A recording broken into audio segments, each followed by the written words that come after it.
Olha, foi por pouco, mas o Fluminense mereceu vencer o Dortmund na partida desta terça-feira no Mundial de Clubes da FIFA. Olha, um 0-0, é, claro que é para lamentar, mas olha, saiu de campo com orgulho e ao mesmo tempo com a possibilidade de ter conseguido um golzinho. Olha, faltou muito pouco para o Fluminense diante do Borussia Dortmund. O Borussia Dortmund que jogou muito mal, 7 finalizações ao longo da partida. A que teve mais perigo foi do Julian Brandt no final do jogo, que o Fábio espalmou ali, fez uma defesa importante. Mas olha, o Fluminense teve as melhores oportunidades e vou ser bem sincero, o que o Fluminense fez nos Estados Unidos nessa terça-feira é de destacar bastante. É claro que o grupo F do Fluminense é muito acessível, né?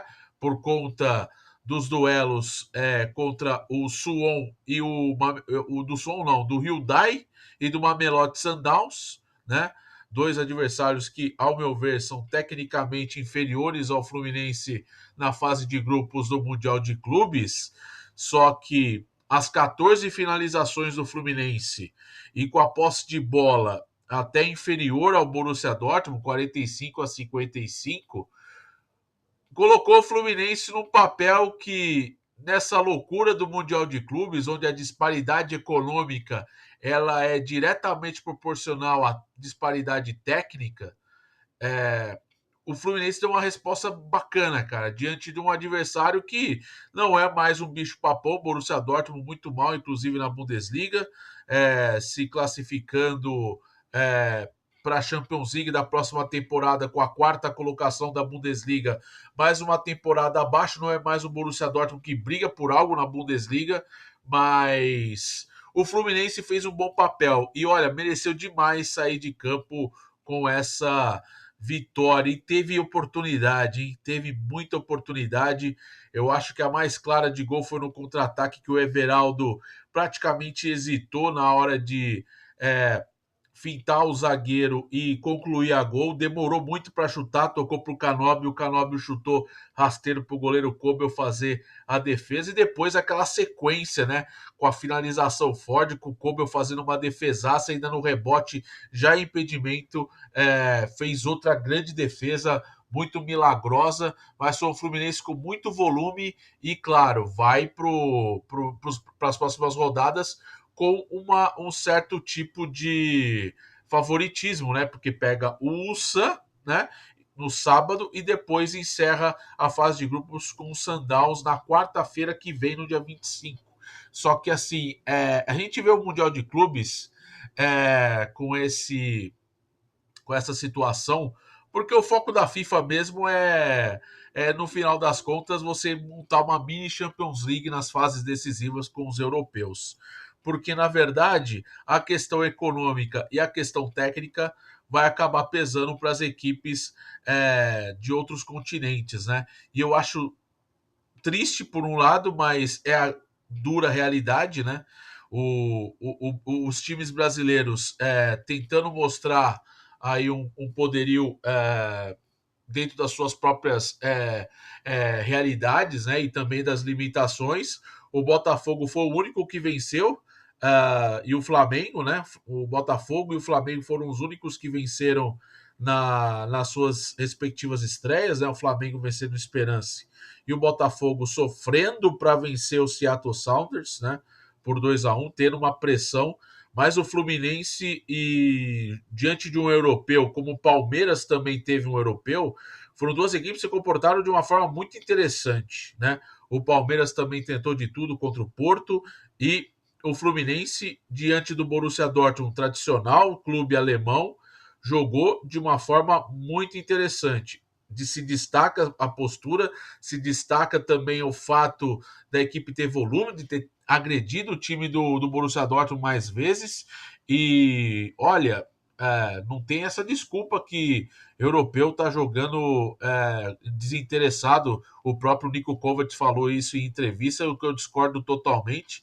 É, os europeus não estão à toa, não, cara. Não é à toa que o próprio PSG goleou o Atlético de Madrid na estreia, entendeu? Não é à toa que também o Chelsea fez uma partida protocolar, mais ou menos, mas ganhou também na partida de estreia. Então, assim, é muito fácil falar que os europeus não estão interessados, ainda mais um torneio que a FIFA está organizando pela primeira vez com 32 clubes e que todo mundo está ali cobiçando algo desse campeonato. É claro que tem equipes bastante inferiores, né? Isso mostra a realidade de cada continente, disparidade econômica, como eu disse, a disparidade econômica ela está totalmente proporcional à sua questão técnica, à sua questão tática e à forma como você vê futebol. Isso é muito latente, tanto para equipes da América do Sul, equipes asiáticas, equipes africanas, equipes da Oceania, então, principalmente, onde o Auckland City é um time semiprofissional que tem jogadores que têm dois empregos além de jogar futebol, né? Tem a sua vida fora do futebol, tem suas atividades, seus empregos, né? Diferente de outros países, que você tem um pouco mais de realidade do cara ser focado em um atleta de futebol profissional. Então, assim, para o Fluminense é um ponto muito positivo. Uma equipe que encarou frente a frente um adversário tradicional, por mais que não vive bom momento, mas mereceu muito vencer. O goleiro Kobel foi o grande destaque da partida com ótimas defesas, e o Fluminense ficou naquele gostinho de que poderia ter vencido. E poderia mesmo, cara. Jogou demais, teve todas as oportunidades, com o John Arias sendo um cara muito funcional na ponta direita, o Canóbio também apoiando pela ponta esquerda, o Everaldo sendo um cara muito importante, depois entrou o Germancano, Martinelli, o Hércules, o Gustavo no meio de campo também fazendo uma sustentação importante no meio de campo, na transição, e na zaga, claro, o Thiago Silva aos 40 anos, dispensa comentários, um dos zagueiros mais talentosos do futebol brasileiro nos últimos anos, um monstro, né? Ator com 40 anos aí jogando num nível muito interessante. Claro que é diferente do Thiago Silva no seu auge, né? Com 30 anos ou até menos, né? Mas é um Fluminense que deixa boas impressões e assim mostra que vai sim classificar nesse grupo. Só uma tragédia tira o Fluminense das oitavas de final da Copa do Mundo de Clubes, e a gente sabe muito bem que é um grupo acessível, passou pelo adversário mais difícil, poderia ter vencido, né? Teve o seu primeiro teste aí logo na primeira partida, e depois vai fazer duas partidas que, ao meu ver, o Fluminense é amplamente favorito, mas tem que traduzir dentro de campo. Então, é um campeonato, pessoal, que a gente vê assim, é interessante você ver, né, esse campeonato tipo Master League, tipo Bomba Pet, né, do videogame lá no passado, né, que você montava as equipes contra o resto do mundo, enfim, era bem legal. Eu acho que o Mundial de Clubes ele traz situações interessantes de, é, de você fazer um campeonato diversificado, mas ao mesmo tempo ele expõe bastante fragilidade do futebol como é praticado ao redor do mundo, né? Então, assim, não é todo mundo que vai ter o orçamento, o peso, a infraestrutura que a Europa tem, né? Então, é realmente muito complicado. E eu acho sim que a FIFA tem esse objetivo de usar o Mundial de Clubes para fazer uma mini Champions League na reta final. E vai acabar sobrando os europeus e quem estiver ali na fase final, ali fora do eixo Europa, será tipo uma surpresa que para mim é muito agradável, que como tem que ser, né? Acho que as equipes têm tudo para mostrar bons jogos, boas exibições, mas, cara, o Palmeiras diante do Porto, que é um clube tradicional, o Fluminense diante do Borussia Dortmund, um time tradicional, embora essas duas equipes citadas não vivem mais os seus momentos de áurea, de predominância na Europa, é um grande teste e a gente tem que destacar isso, né?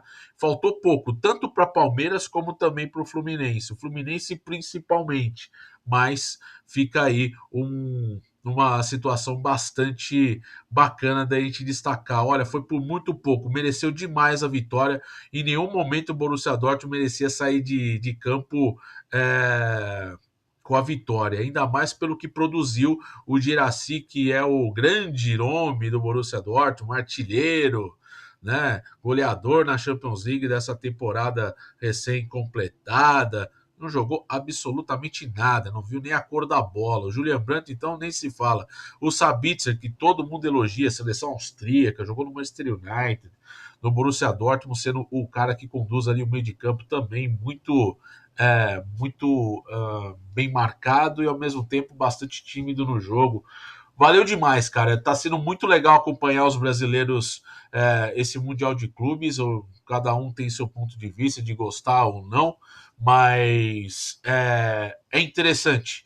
É interessante ver esses embates. É claro que vai chegar um momento onde as equipes mais qualificadas, as europeias, vão acabar sobressaindo, mas é uma mensagem interessante, principalmente nesses jogos que estamos tendo nesse primeiro instante da primeira rodada da fase de grupos, né? Então, muito legal, muito bacana e, cara, ter isso como um projeto de 4 em 4 anos para a FIFA também é algo que a gente vai observando com o passar do tempo, né? As equipes, como elas se evoluem,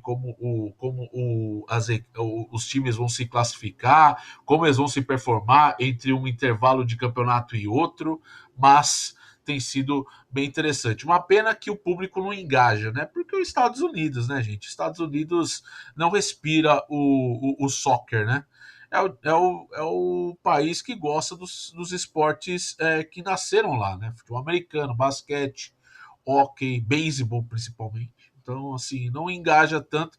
É uma pena que nós estamos vendo estádios deslumbrantes, incríveis, com pouco público, né? Vai ali quem pode, né? Seu grupo de torcedores que pode, né? O Palmeiras deu show aí com uma galera, tipo milhares de pessoas dentro do MetLife Stadium. O Botafogo também levando sua torcida, o River, o Boca que ficou no empate com o Benfica e com um a menos também, fica nessa sina, né, o último sul-americano a vencer o europeu em mundiais foi o Corinthians lá em 2012 e dessa vez ficou por pouco disso ser quebrado se o Fluminense fosse mais eficiente. Essa que é a grande verdade. Volto em breve com mais um vídeo aqui no canal para a gente resenhar sobre esse Mundial de Clubes, está bem bacana, beleza? Deixe seu like, se inscreva no canal e eu te vejo numa próxima. Tamo junto, valeu, aquele abraço.